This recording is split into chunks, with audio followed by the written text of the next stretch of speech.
Jamaah, Umar bin Khattab radhiyallahu anhu adalah sosok mukmin yang memiliki karakter tegas dan keras dalam membela kebenaran, namun hatinya penuh kelembutan saat bermuamalah dengan istrinya, sehingga tidak heran beliau menjadi di antara contoh suami ideal dalam Islam yang dapat menjadi tauladan bagi kaum muslimin.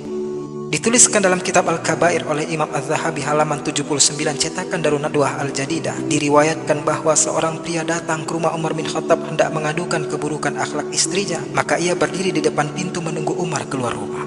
Akan tetapi saat itu ia mendengar istri Umar bersuara keras, sedangkan Umar diam tidak membalas ucapan istrinya tersebut. Sehingga pria itu berkata dalam hati, jika begini luar biasa akhlak Umar kepada istrinya sedangkan ia seorang Amirul Mukminin, maka bagaimana pula denganku?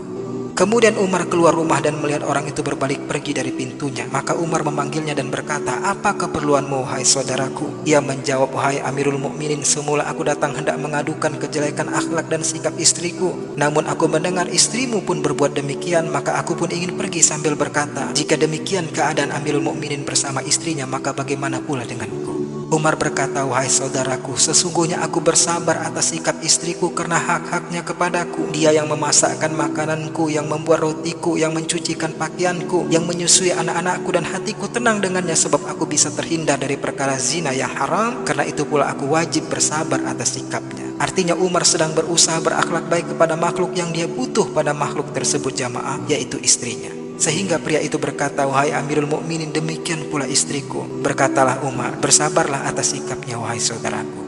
Ada faedah penting yang bisa dijadikan acuan bagi keharmonisan pasangan suami istri dalam kisah ini, jamaah. Pertama, suami hendaklah mampu menahan diri saat berhadapan dengan sikap buruk istri. Sikap buruk istri di sini adalah cara istri menyampaikan unek-unek yang mungkin kurang berterima di hati suami, cara istri menyampaikan rasa cemburunya. Namun suami harus pahami bahwa substansi apa yang mereka sampaikan adalah karena mereka mencintai Anda, karena mereka tidak mau Anda jatuh pada dosa, kemudian karena Andalah satu-satunya tempat bagi dia menumpahkan keluh kesahnya. Sehingga apabila istri belum piawai dalam hal penyampaian keluh kesah ini, maka maafkanlah dan berikanlah uzur atasnya, jamaah.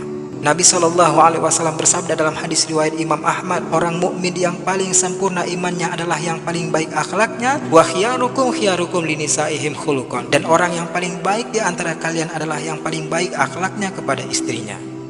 Dan kedua, senantiasa mengingat kebaikan pasangan. Ketika suami melihat kekurangan atau keburukan istri, hendaklah ia segera mengingat-ingat kelebihan dan kebaikan istrinya. Ini cara praktis agar suami tidak fokus pada kekurangan istri yang dapat menyebabkan suami terjerumus pada jerat kebencian kepada istrinya sendiri, sehingga dapat terlintas niat ingin menceraikan istri. Nauzubillah. Nabi SAW bersabda dalam hadis riwayat Muslim, tidak sepantasnya seorang suami benci kepada istrinya, karena kalaupun ia membenci sebagian akhlak istrinya, di sisi lain ia akan menyukai akhlak baik yang ada pada istrinya tersebut.